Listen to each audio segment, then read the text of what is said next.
10 Syawal 1446 Hijriah 9 April 2025. Hormat kami. Assalamualaikum warahmatullahi wabarakatuh.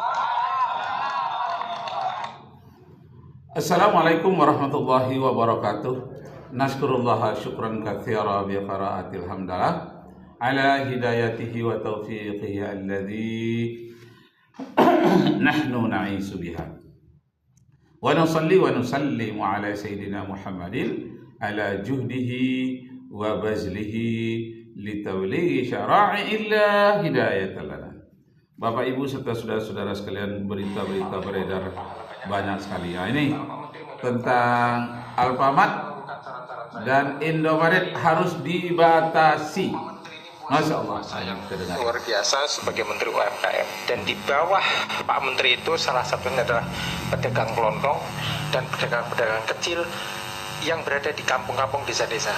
Mereka habis karena apa? Mereka habis atau tutup karena apa? Karena Indomaret dan Alfamart.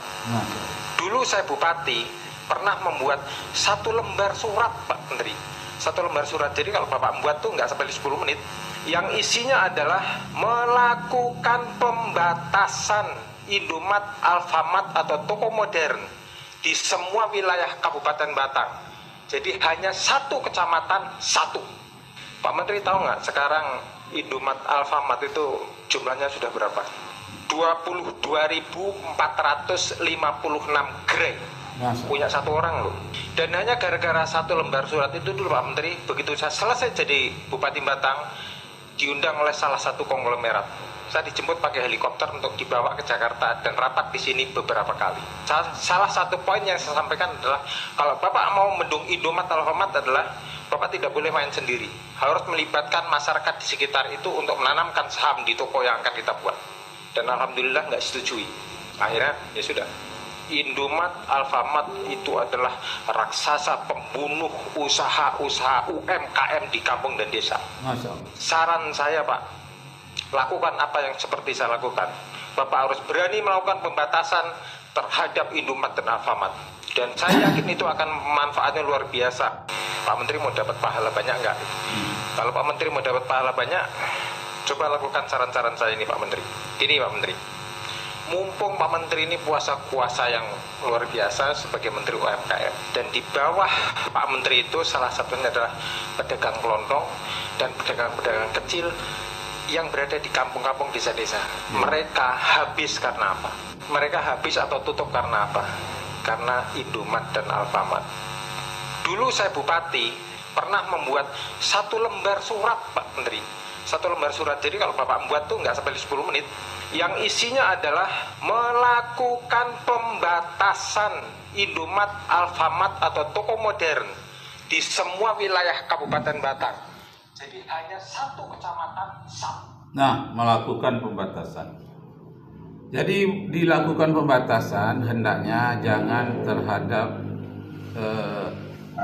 hal tertentu saja, semuanya dibatasi. Umpamanya pemilikan tanah, tidak boleh namanya latifundia. Cobalah lihat Undang-Undang Nomor 5 Tahun 1960, Undang-Undang Pokok Agraria. Kebetulan saya tamatan dari Fakultas Hukum, dan skripsi saya tahun 96, skripsi saya di Fakultas Hukum adalah tentang Undang-Undang Pokok Agraria, tentang hak milik berfungsi sosial.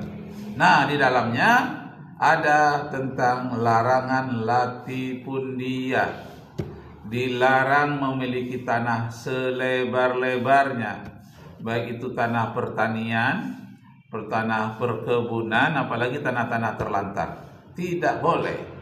Sekarang tanah-tanah di Indonesia 70% telah dikuasai oleh para konglomerat. Coba kalau ada larangan latifundia itu, ditegakkan larangan latifundia itu, tidak boleh memiliki tanah terlalu lebar. Ini sampai ribuan hektar. Paling lebar itu seharusnya itu paling lebar itu 200 hektar. Bukan 2 juta hektar. 200 hektar itulah yang paling lebar, itu pun izin dari menteri dan presiden. Supaya harta tanah jangan menumpuk pada orang-orang kaya saja, tapi terdistribusi kepada masyarakat-masyarakat pribumi seluruh Indonesia.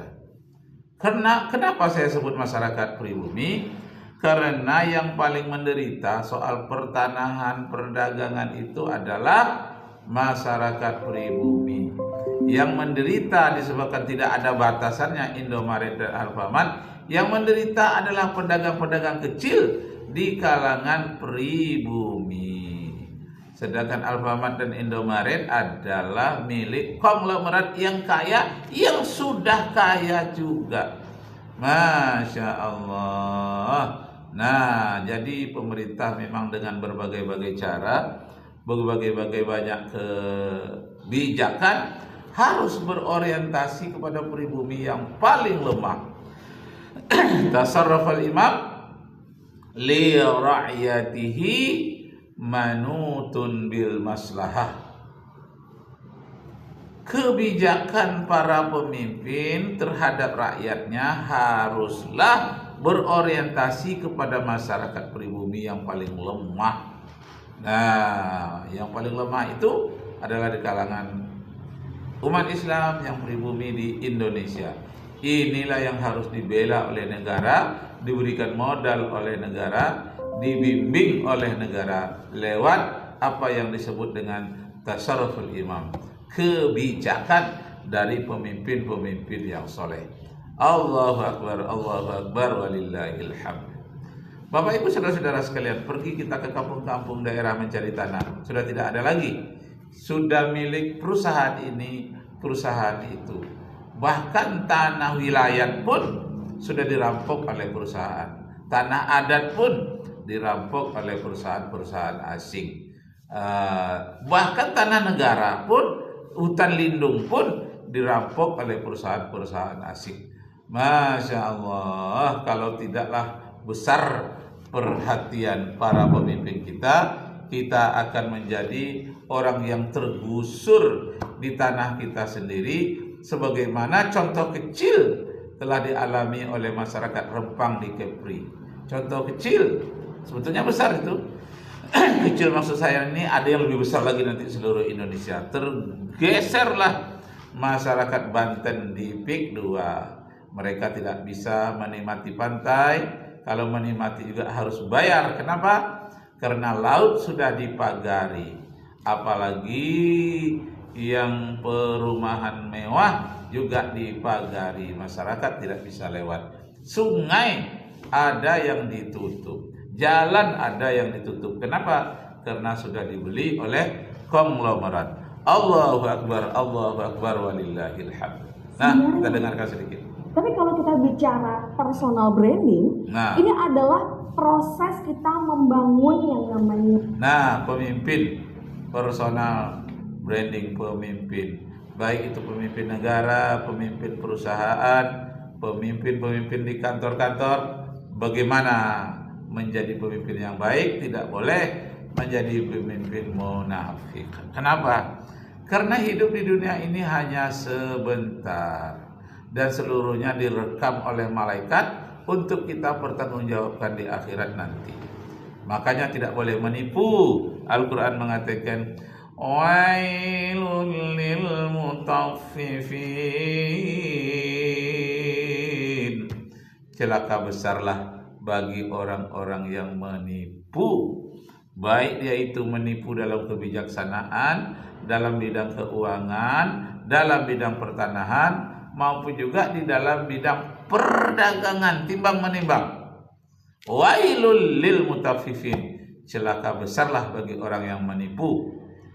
Alladzina idza iktalu 'alan nasi yastawfun. Orang yang penipu itu dalam perdagangan, kalau dia menyuruh orang lain menimbang untuk dirinya, katakannya penuhkanlah timbangan, cukupkanlah ukurannya, tidak boleh ditipu. Tetapi sebaliknya, wa idza kaluhum aw wazanuhum yukhsirun.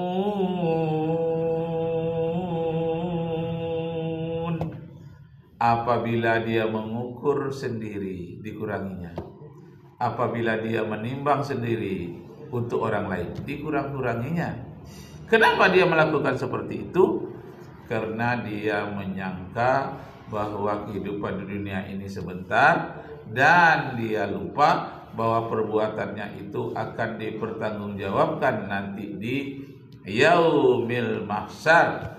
Yauma yaqumun nasu li rabbil alamin.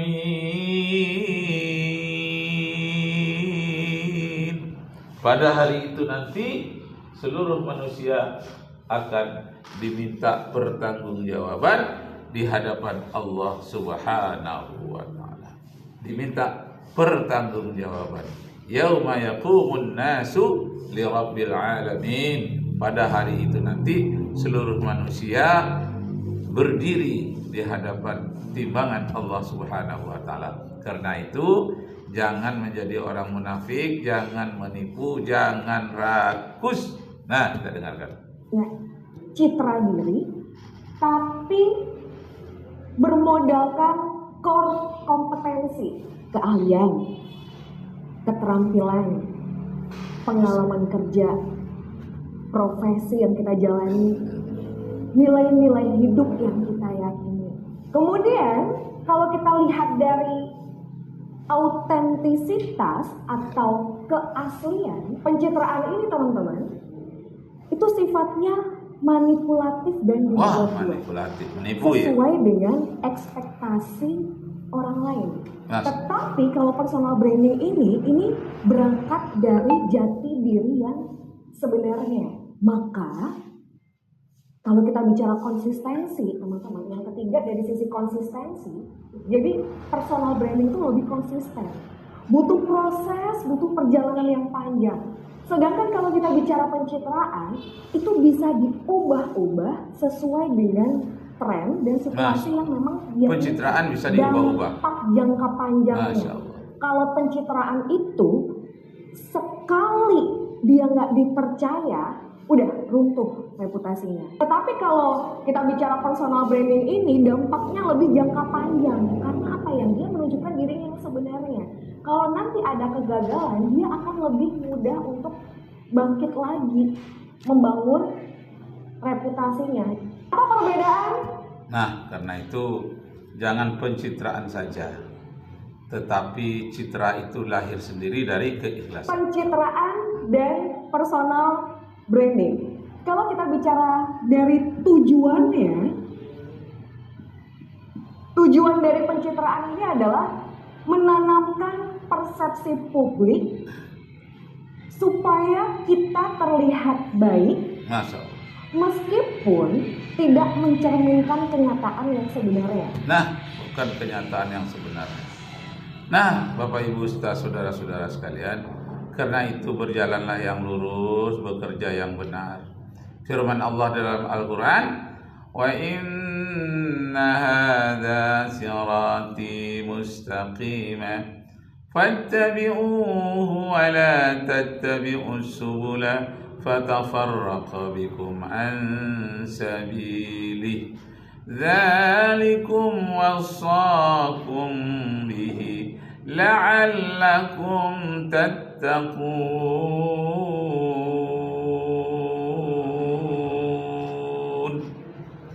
Inilah Al-Quranul Karim, jalan yang lurus itu.